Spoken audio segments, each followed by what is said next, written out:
सांसदे कन्याशाळा राजपारडी અને DP Shah high school ખાતેથી શાળા પ્રવેશોત્સવનો પ્રારંભ કરાવ્યો। રાજ્યભરમાં ત્રિદિવસીય શાળા પ્રવેશોત્સવ અને કન્યા કેળવણી મહોત્સવની શરૂઆત થઈ છે, જે શ્રેણીમાં ભરૂચના સાંસદ મનસુખભાઈ વસાવાએ ભરૂચ જિલ્લાના ઝઘડિયા સ્થિત પ્રાથમિક કન્યાશાળા રાજપારડી અને ડીપી શાહ હાઈસ્કૂલ ખાતેથી શાળા પ્રવેશોત્સવનો પ્રારંભ કરાવ્યો હતો। આ પ્રસંગે સાંસદે બાલવાટિકાના નાના બાળકોને પ્રવેશ કરાવ્યો। ઉપરાંત ધોરણ 9 અને ધોરણ 11ની વિદ્યાર્થીનીઓને શાળામાં આવકારી હતી। આ પ્રસંગે સાંસદે જણાવ્યું હતું કે તત્કાલીન મુખ્યમંત્રી અને હાલના વડાપ્રધાન નરેન્દ્રભાઈ મોદીએ શરૂ કરાવેલ શાળા પ્રવેશોત્સવ અને કન્યા કેળવણી મહોત્સવ થકી આજે રાજ્યમાં ડ્રોપઆઉટ રેશિયામાં નોંધપાત્ર ઘટાડો થયો છે। એક પણ બાળક શિક્ષણથી વંચિત ન રહે તે દિશામાં મુખ્યમંત્રીના નેતૃત્વમાં સરકાર કાર્ય કરી રહી છે। વધુમાં સાંસદે ઉપસ્થિતોને એક પેડ માંગ કે નામ અભિયાનમાં સહભાગી બની એક વૃક્ષ વાવીને તેનો ઉછેર કરવા પણ અનુરોધ કર્યો હતો।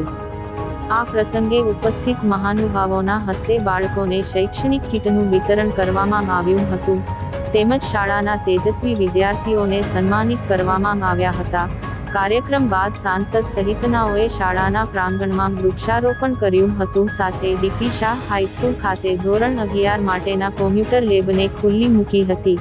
કાર્યક્રમમાં રાજપારડી ગામના સરપંચ કાલિદાસ વસાવા, અગ્રણીઓ, વાલીઓ, તાલુકા શિક્ષણાધિકારી સહિત વિદ્યાર્થીઓ ઉપસ્થિત રહ્યા। શરૂઆત થઈ શાળા પ્રત્યે કન્યા કેળવણીના મહોત્સવના તો પહેલા ધોરણમાં જે બાલ મંદિરમાં ભણતા બાળકોને એના ઘરેથી ગાડલામાં જોડી અથવા તો ટ્રેક્ટરમાં બેસાડી અને વાતે ગાતે ઢોલ નગારા સાથે અહીંયા સ્કૂલ સુધી લઈ આવે, એટલે બાળકને એવું થાય એમાંથી કે ભણવાનો ઉત્સાહ જાગે। નહીં તો પહેલા શું થતું હતું, બાળક રડતું રડતું આવે, પણ હવે સ્કૂલમાં જયારે દાખલ થાય તો હસતું આવે છે।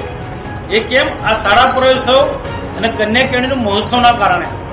એટલે આપણો બાળકો બાળ મંદિરમાં પ્રવેશે કે પહેલા ધોરણમાં પ્રવેશે તો એને એક ઉત્સવ તરીકે આખા ગુજરાતની અંદર ઉજવાઈ રહ્યું છે કે શાળા પ્રવેશોત્સવ અને કન્યા કેળવણી મહોત્સવ નામ આપવામાં આવ્યું છે। પરંતુ આ શાળા પ્રવેશોત્સવ અને કન્યા કેળવણી મહોત્સવના કારણે ગુજરાતમાં જબરદસ્ત મોટી જાગૃતિ આવી શિક્ષણ ક્ષેત્રે, હું તો કહું ક્રાંતિ આવી શિક્ષણ ક્ષેત્રે।